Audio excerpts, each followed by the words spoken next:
देखो आज हम पढ़ेंगे ओम के नियम के बारे में, क्योंकि हमारे चैप्टर का नाम है विद्युत धारा। तो इसमें ओम का नियम भी है, प्रतिरोध भी है, ये सारी चीजें हैं। ठीक है, ओम का नियम होता क्या है ये हम जानेंगे पहले, और ये जानेंगे कि ओम का नियम किसने किया था। ओम एक वैज्ञानिक का नाम है।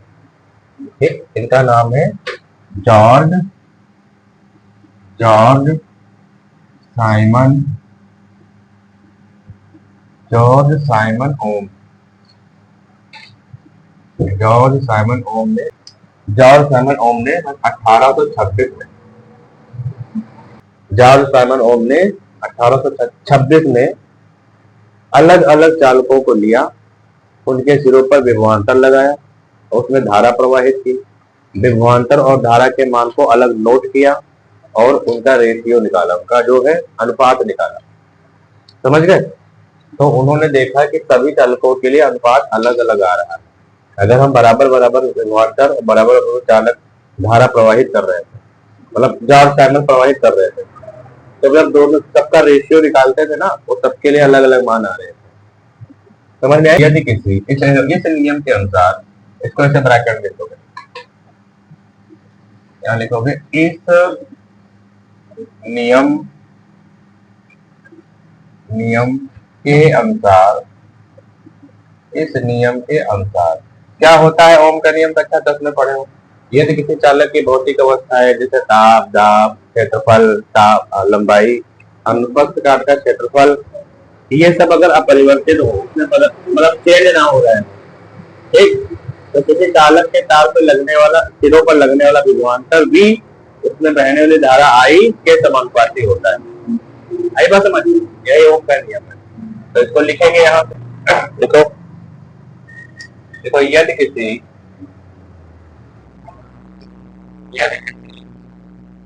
चालक, यदि किसी की भौतिक अवस्थाएं अब ये जरूर लिखना, भौतिक अवस्थाएं की भौतिक अवस्थाएं लिख लो, जैसे दाब, लंबाई, लंबाई आदि।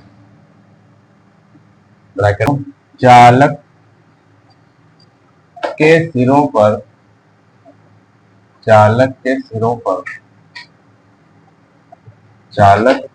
पर लगाया बहने वाली विद्युत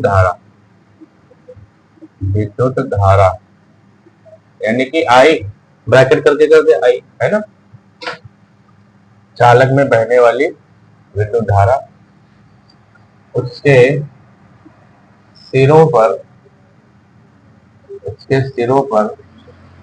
लगाए गए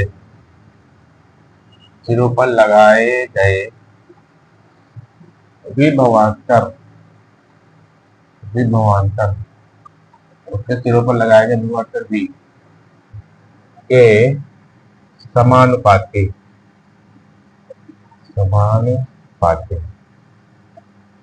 चालक के सिरों पर लगाए गए विभवांतर के समानुपाती होता है। यही ओम का नियम है। V समानुपाती I। जैसे हमारे पास ये एक चालक तार है, ठीक, इसकी लंबाई में हम कोई चेंज न कर रहे हो, इसका ताप न बढ़ा रहे हो, इसके दाब को हम फिक्स कर दे, इसके ऊपर लगने वाला प्रेशर हम फिक्स कर दे, बोलो, इसकी मोटाई को भी हम बदल ना रहे हो, तो इसमें बहने वाली जो धारा होगी, करंट, जब इनके सिरों पर विभवांतर लगाएंगे तो धारा बहेगी कि नहीं बहेगी? तो इसमें बहने वाली जो धारा होगी आई, वो इसके सिरों पर लगाए गए विभवांतर के समानुपाती होगा। मतलब अगर हम विभवांतर के मान को बढ़ाएंगे तो इसमें बहने वाली धारा का भी मान बढ़ेगा, विभवांतर के मान को घटाएंगे तो धारा का भी मान घटेगा। आई बात समझ में? बोलो, तो ये संबंध क्या कहलाता है? ये समानुपाती का संबंध कहलाता है, या अनुक्रमानुपाती का संबंध कहलाता है, और यही ओम का नियम है। समझ में आई बात? तो V समानुपाती, तो एक नियतांक आएगा, है ना, V बराबर RI, ये नियतांक आएगा, जहां R क्या है बताओ? जहां R एक समानुपाती नियतांक है, समानुपाती नियतांक, जहां R एक समानुपाती नियतांक है, इसे इसे क्या कहते हैं बताओ? चालक का वैद्युत प्रतिरोध, जो फिक्स मान निकल के आता है किसी चालक के लिए, वैद्युत प्रतिरोध कहते हैं। और ये सब चालकों के लिए अलग अलग होता है। अगर भौतिक अवस्थाएं अपरिवर्तित है ना, तो ये आर भी फिक्स ही मान आएगा। अगर भौतिक अवस्थाएं परिवर्तित नहीं होंगी, अपरिवर्तित नहीं रहेंगी, परिवर्तित हो रही होंगी, बदल रही होंगी, तो ये आर का मान फिक्स नहीं रह जाएगा। समझ में आई बात? वैद्युत प्रतिरोध भी चेंज होगा। अभी हम आगे जब वैद्युत प्रतिरोध पढ़ाएंगे वहां पे हम इसके बारे में बात करेंगे, डिस्कस करेंगे। ओम के नियम को अगर मैं ग्राफ के रूप में देखें, ओम के नियम को, तो हमारे पास कैसा ग्राफ प्राप्त होगा बताओ? जैसे हम अगर V और I दोनों को उठा करके एक ग्राफ के ऊपर प्रदर्शित करें, देखो इस तरीके से, तो कर रहे हैं I मतलब धारा, और इसके ऊपर हम V प्रदर्शित करेंगे विभवांतर। तो इन दोनों के बीच अगर हम ग्राफ खींचते हैं तो हमको एक सीधी रेखा प्राप्त होगी, ठीक, क्योंकि दोनों एक दूसरे के क्या है? समानुपाती, तो सीधी रेखा प्राप्त होगी। बात समझ में आई? बोलो। और ये सीधे प्रतिरोध का मान है, ये प्रतिरोध का मान, ठीक। ये सीधा कोण यहाँ से बनेगा, इसको P कर दो। तो ये V और I के बीच का ग्राफ है, यानी कि V upon I equal to नियतांक, नियतांक, और ये नियतांक का नाम क्या है? R, यानी कि प्रतिरोध। देख लो, ग्राफ पूछा जाता है कि V और I में क्या ग्राफ, V और I ग्राफ खींच कर बताइए, ओम के नियम को लिखिए। V I ग्राफ खींच करके ओम का नियम लिखिए। V I ग्राफ का मतलब यही वाला ग्राफ, V और I के बीच ग्राफ। समझ में आई बात? बोलो। V I ग्राफ का मतलब होता है विभवांतर और वैद्युत धारा के बीच का ग्राफ, उसको कहते हैं V I ग्राफ। बोलो। और ये V I ग्राफ ऐसा बनता है। ओम के नियम की सीमाएं देखो क्या है, कुछ लिमिटेशंस भी है ओम के नियम।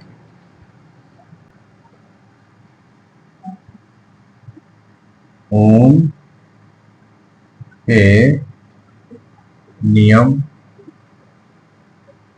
ओम के नियम की सीमाएं, ओम के नियम की सीमाएं, ओम के नियम का पालन नहीं करता है। प्रत्येक विद्युत परिपथ ओम के नियम का पालन नहीं करता है। क्यों नहीं करता है? अगर हम किसी चालक, किसी परिपथ में चालक तार की जगह पर, प्रतिरोध तार की जगह पर, मान लिया कोई परिपथ है, ये प्रतिरोध तार लगा हुआ है, ठीक, और इसको हमने बैटरी से जोड़ रखा है, ये बैटरी है, तो इसमें धारा बहेगी और इसमें धारा I धारा बह रही है, ठीक। और अगर हम इसके भौतिक अवस्थाओं में कोई परिवर्तन नहीं कर रहे हैं, कोई चेंजेस हम नहीं लेके आ रहे हैं इसके अंदर, तो उनका नियम का पालन करेगा पूरी तरीके से। कौन करेगा? प्रतिरोध करेगा। यहाँ तक तो क्लियर है। लेकिन अगर हम किसी चालक तार, किसी परिपथ में प्रतिरोध तार हटा दें, यहाँ से प्रतिरोध हटा दें और यहाँ पर एक हम टार्च का बल्ब लगा दें, तो टार्च में बल्ब लगा होता है, ऐसे ऐसे टार्च का बल्ब लगा दें, इस तरीके से किसी परिपथ में अगर हम टार्च का एक बल्ब लगा दें और फिर हम इसमें धारा प्रवाहित करें, इसका वोल्टेज के सिरों पर वोल्टेज V ही रखें और फिर हम इसमें धारा प्रवाहित करें, तो जब पहले हमने प्रतिरोध लगाया था ना, तो प्रतिरोध लगाया था तो ओम के नियम का पालन हो रहा था, तो ग्राफ कुछ ऐसा बन रहा था, ऐसा ग्राफ बन रहा था V और I में। बोलो, बन रहा था ना पहले वाले के लिए जब हमने प्रतिरोध तार लगाया था। लेकिन अब जब हम यहाँ पे बल्ब लगाएंगे ना और फिर इसमें धारा प्रवाहित करेंगे, तो अब ये ग्राफ ऐसा नहीं बनेगा, ये ग्राफ ऐसा नहीं बनेगा, ये सीधी रेखा ग्राफ नहीं बनेगा, रैखिक नहीं होगा, अरैखिक हो जाएगा ग्राफ। और अरैखिक ग्राफ हमको ये बताता है कि यहाँ पर नियम का पालन नहीं करता है फिलामेंट वाला बल्ब। क्यों नहीं करता है? क्योंकि जैसे तुमने इसमें धारा प्रवाहित की, वोल्टेज लगाया, वैसे ही बल्ब उलो बटने लगा और बल्ब का फिलामेंट जलने लगा, और बल्ब का जब फिलामेंट जलेगा ना तो ताप बढ़ेगा, पक्की बात है, ताप बढ़ेगा है। और जब किसी चालक तार का ताप बढ़ता है तो उसका प्रतिरोध भी बढ़ जाता है, ताप बढ़ने से प्रतिरोध बढ़ जाता है। तो जैसे इसका ताप बढ़ेगा तो भौतिक अवस्थाएं नियत कहाँ रह गई?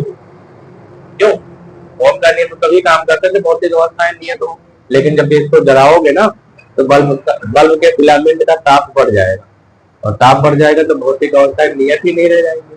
और जब नियत ही नहीं रह जाएंगे तो ओम का नियम काम ही नहीं यहाँ पे हो रहा होगा, ओम के नियम का कोई यहाँ पे कोई नियम लग ही नहीं रहा होगा, क्योंकि जब ताप बढ़ जाएगा तो प्रतिरोध बढ़ जाएगा, और जब प्रतिरोध बढ़ जाएगा तो ओम तो प्रतिरोध फिक्स कहाँ रह गया? जैसे तुमने लगाया उससे लगाने से तो जलाने से पहले प्रतिरोध कुछ और था, और जैसे इसको जलाया और यहाँ पे थोड़ी देर बाद देखा टेम्परेचर बढ़ गया तो इसका प्रतिरोध कुछ और हो गया, प्रतिरोध बढ़ गया। सही बात समझ में? तो इसमें जो कहती टॉर्च के बल्ब का जो ग्राफ होता है ओमी ग्राफ, VI ग्राफ, उसमें जो ग्राफ बनता है वो ऐसा बनता है। तो अगर क्वेश्चन में आ जाए कि किसी टॉर्च के बल्ब के लिए ओमी VI ग्राफ बना के दिखाइए, तो ऐसा बनाओगे, सीधे नहीं बनेगा, ऐसा बनेगा। ऐसा मतलब ये हमने ऐसा क्यों बनाया? कुछ देर तो देखो, जैसे तुम जलाओगे ना तुरंत ऐसा नहीं होगा कि प्रतिरोध बढ़ जाए, कुछ देर तो ओम के नियम का यहाँ तक पालन हो रहा है, देखो हो रहा नहीं हो रहा, कुछ देर तक, जब तक ताप नहीं बढ़ा तब तक तो सीधी रेखा रही। फिर जैसे इसका टेम्परेचर बढ़ने लगा तो वोल्टेज बढ़ाने पर भी धारा के मान में कोई परिवर्तन, अब इधर धारा का मान तो बढ़ रहा है, इधर की तरफ वोल्टेज वोल्टेज इधर की तरफ हम जाएंगे तो धारा का मान बढ़ेगा, और ऊपर की तरफ जाएंगे तो क्या बढ़ेगा बताओ? तो इसको उल्टा कर दे, यहाँ आई कर दो, यहाँ भी कर दो, आप करिए। वोल्टेज बढ़ाने पर भी धारा का मान नहीं बढ़ रहा है, देखो इधर की तरफ हम जा रहे हैं, देखो ऊपर बहुत धीरे धीरे धारा का मान बढ़ रहा है। जिस रेट से धारा का मान यहाँ तक बढ़ा है वोल्टेज बढ़ाने के साथ, उस रेट से यहाँ पर नहीं बढ़ रहा है ना? जैसे जैसे वोल्टेज बढ़ाते जा रहे हैं, यानी कि इधर की तरफ जा रहे हैं, उस स्पीड से या कह लो उस रेट से धारा का मान बढ़ ही नहीं रहा, धीरे धीरे धारा का मान बढ़ रहा है। समझ गए? क्यों धीरे धीरे धारा का मान बढ़ रहा है? क्योंकि प्रतिरोध बढ़ गया, तो प्रतिरोध बढ़ गया तो धारा का मान बहुत स्लो स्लो बढ़ रहा है, वो भी बढ़ा देंगे। तो इस तरीके का ग्राफ बनेगा। आई बात समझ में? क्लियर हो? बात इकट्ठे होते हैं। तो मैंने यहाँ पे क्या लिख दिया? मैंने यहाँ पे लिख दिया टार्च का बल्ब, है ना? ये टार्च का बल्ब ही तो है, टार्च का बल्ब। और कौन सा ओम के नियम का पालन नहीं करता बताओ? कौन से चालक ऐसे जो ओम के नियम का पालन नहीं करता? घट, द्रव अपघट्ट। अब द्रव अपघट्ट जानते होगा क्या है?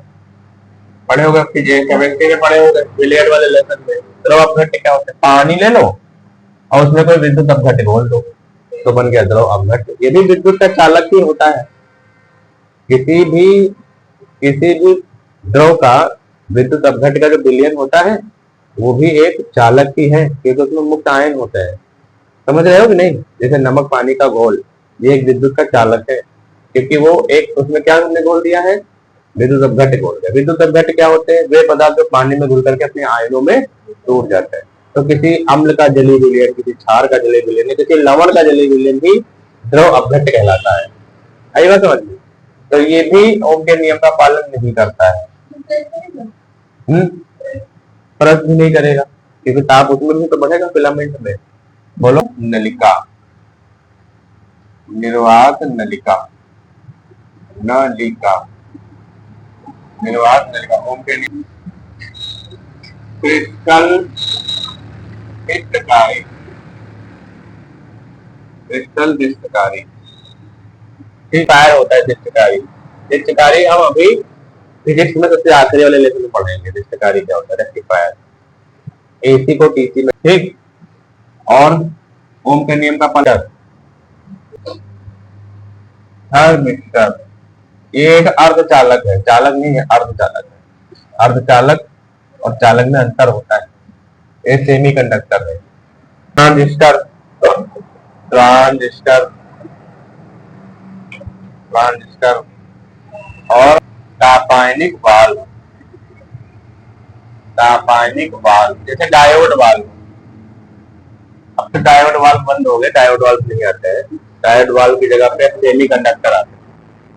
पहले जो बड़ी बड़ी टेलीविजन आती थी, बड़ी बॉक्स जैसी टीवी आती थी, देखा होगा। अब तो LED आती पतली थी, पहले बड़ी सी बॉक्स थी, उसके पीछे छोटा सा वाल्व लगा होता था, डायोड वाल्व।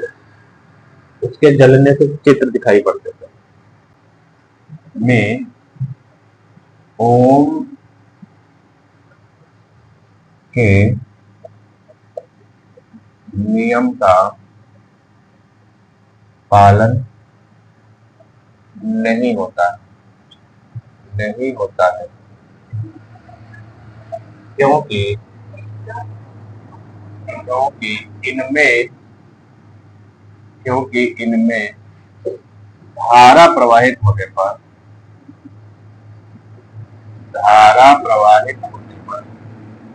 क्योंकि इनमें धारा प्रवाहित होने पर इनका ताप बढ़ जाता है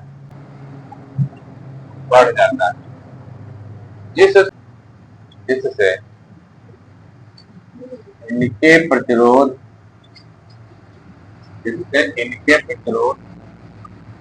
ही बढ़ जाते हैं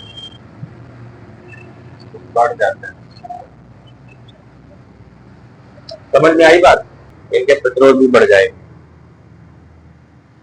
तो ऐसे चालकों को हम कहते हैं अनओमी चालक। क्या कहते हैं? अनओमी चालक, क्योंकि ओम के नियम की को पालन ही नहीं करते ओम के नियम का, तो इनको अनओमी चालक। जो ओम के नियम का पालन करे उसको ओमी चालक कहते हैं, जो ओम के नियम का पालन ना करे उसको अनओमी चालक कहते हैं। याद रखोगे बात।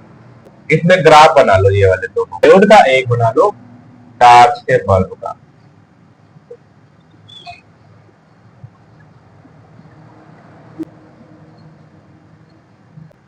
और ये भी ठीक कैसे इस तरीके से हम ग्राफ बनाते हैं, VI ग्राफ टॉर्च का बल्ब। और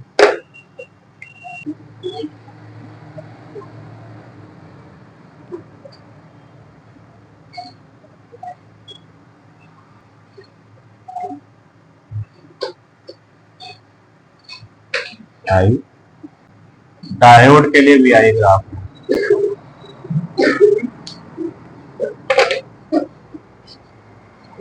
लिख लो।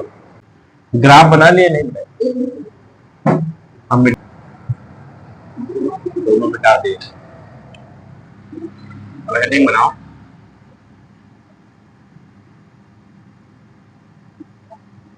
एक काम करो, हेडिंग नंबर नोट हेडिंग बनाओ।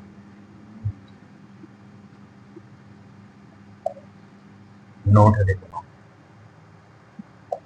देखो वे चालक जो ओम के नियम का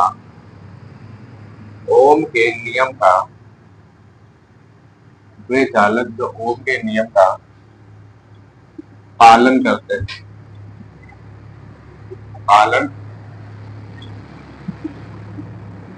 ओम के नियम का पालन करते हैं, उन्हें हम कहते हैं ओमी चालक।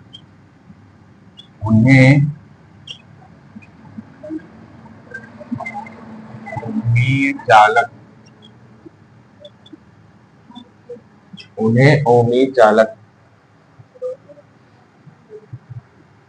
तथा उनके प्रतिरोध को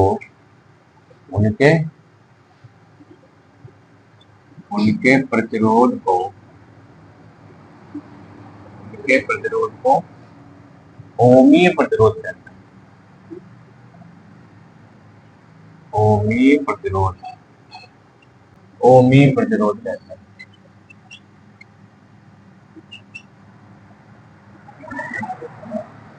ठीक है, काम करो, इसके नीचे एक बात पढ़ा लिख लो। इनमें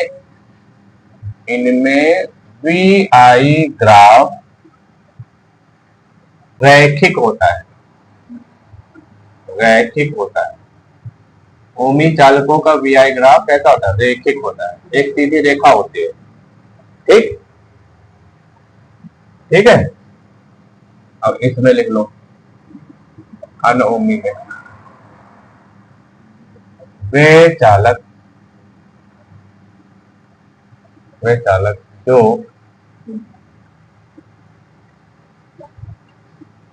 ओम के नहीं करते हैं, नहीं करते हैं। अनओमी अनओमी चालक कहलाते हैं। अनओमी चालक तथा उनके प्रतिरोध को अनओमी प्रतिरोध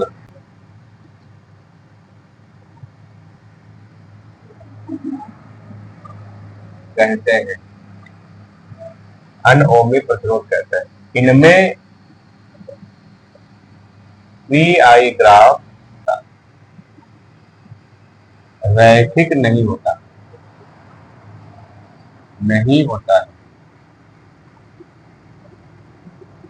डायनामिक रेजिस्टेंस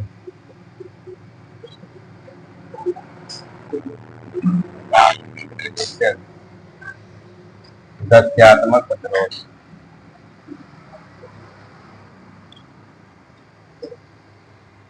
किसी अनओमी चालक के लिए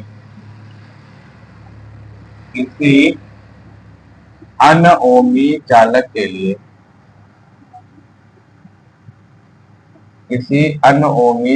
के लिए ओमी अनओमी का हमने बता दिया। किसी अनओमी चालक के लिए VI ग्राफ प्राप्त नहीं होता। VI ग्राफ में सरल रेखा प्राप्त नहीं होती। VI ग्राफ में सरल रेखा प्राप्त नहीं होती है। अतः प्रतिरोध परिवर्ती होता है। परिवर्ती माने बदलने वाला, है ना। प्रतिरोध हर क्षण बदल जाता हो, जिसका परिवर्ती माने चेंज हो जाता हो। प्रतिरोध परिवर्ती होता है। गत्यात्मक प्रतिरोध कहते हैं ऐसे प्रतिरोध को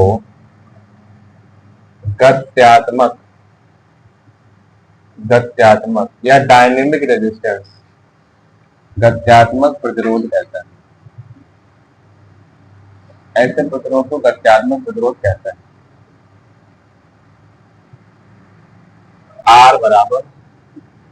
R बराबर delta V upon delta I।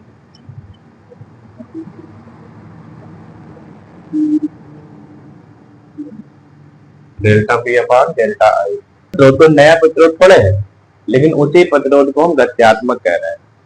ठीक, प्रतिरोध वही है जो ओमी प्रतिरोध के लिए प्रतिरोध होता है, जो ओमी चालक का प्रतिरोध होता है, लेकिन अब यहाँ पे ये वैरी कर रहा है प्रतिरोध।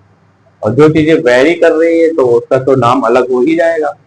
नहीं क्यों, समझ में आ रहा है?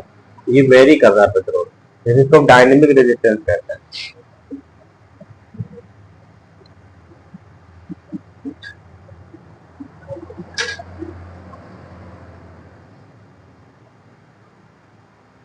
फिजिक्स का पेपर कब है? कल है।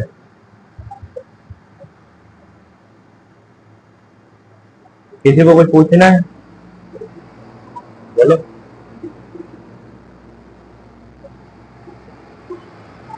किसी को कुछ पूछना है? क्या नाम तुम्हारा? जावेद, दानिश, सलमान? कुछ पूछना है? तुम बताओ, समझ में आ गया?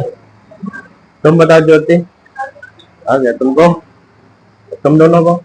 तो हम पूछते हैं फिर। रुको, अगर समझ में आ गया है तो फिर हम पूछे, है ना?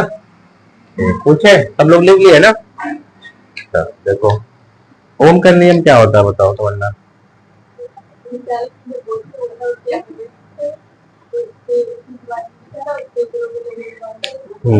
इसको कैसे रिप्रेजेंट करते हैं? V समानुपाती V समानुपाती I होता है ना, और समानुपाती का जब चिन्ह हटता है तो यहाँ RI आ जाता है ना। ठीक, वेरी गुड।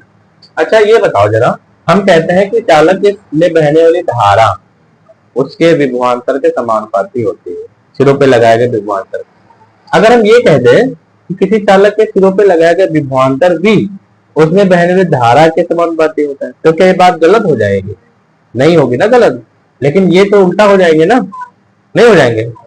अगर हम कहें, पहले कहें कि चालक के स्वरूप में लगाया गया विभवांतर भी उसमें बहने वाली धारा के समानुपाती होता है, तब तो ये हमको उल्टा लिखना पड़ेगा, नहीं लिखना पड़ेगा। तो हम ऐसे लिखेंगे आई समानुपाती वी। अब फिर हम समानुपाती का चिन्ह हटाएंगे, है ना। तो जब समानुपाती का चिन्ह हटाएंगे तो क्या आएगा? आर आएगा। जब आर आएगा तब तो मामला गड़बड़ हो गया, तब तो ये दूसरा सूत्र बन गया, नहीं बन गया दूसरा सूत्र, आई बराबर आर वी हो गया। और जबकि v अपान आई बराबर आर होता है, तो क्या यहाँ हो जाएगा? यहाँ तो आई बटा v बराबर आर हो गया। आप बताओ क्या करें? हमारा प्रश्न यही है कि आप क्या करें।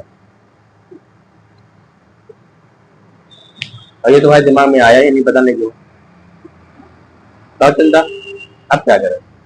तब तो ओम का नियम फिर क्या यही रहेगा? v समानुपाती आई, क्या ये ओम का नियम ये नहीं है? ये ओम का नियम नहीं है क्या कि खाली यही है? मगर क्या आई के साथ रखेंगे, वी के साथ नहीं रखेंगे? क्यों नहीं रखेंगे? जी है तो नियतांक आएगा जी। नियतांक क्या आएगा? जी। आप तुम कहोगे जी क्या है, तो जी है चालक का प्रतिरोध, नहीं चालकता, किसी चालक की चालकता। जी बराबर क्या बन जाएगा? आई बटा वी, ये चालकता है, ये भी ओम का नियम ही है। समझ में आई बात? और चालकता प्रतिरोध की व्युत्क्रम से बराबर होती है। और ये किसके बराबर होता है? 1/r के। तो यहाँ 1/r रखोगे तो आई बटा वी होगा। अब इसको पलटोगे तो v बटा आई नहीं हो जाएगा? आ गई वही बात की नहीं? नहीं समझ में आया? हाँ, तो अगर हम v समानुपाती आई कर रहे हैं तो यहाँ पे नियतांक r आएगा, प्रतिरोध आएगा। और आई समानुपाती v कर रहे हैं तो यहाँ चालकता आएगी। उसकी चालकता प्रतिरोध से उल्टा होती है। चालकता मतलब होता है आवेश प्रवाह से बहने का गुण। धारा को बहने का जो गुण होता है वो चालकता होती है। आवेश के प्रवाह होने का गुण चालकता होती है। और प्रतिरोध धारा में होने वाले विरोध का गुण जो होता है उसको प्रतिरोध कहते हैं। तो है दोनों दूसरे को उल्टा की नहीं है? तो इसलिए यहाँ पे जी आएगा। ये भी उनका ही नियम है, लेकिन ये थोड़ा इजी रहता है, अच्छा 10 में भी पढ़े हो। कभी भी अगर ये कंडीशन आ जाए तो यहाँ पे तुम जी कर सकते हो। जी करके फिर इसको पलट करके 1/r करके फिर ये ला सकते हो। दोनों तरीके लिख सकते हो, बस ध्यान रखना कि हमको यहाँ पे अगर हमको v लिखना है तो यहाँ पे कौन सा आएगा अनुपात? यहाँ r नहीं आएगा, g आएगा। g मतलब चालकता होती है। चालकता में भी आगे पढ़ाएंगे। कंडक्टिविटी, समझ में आई बात?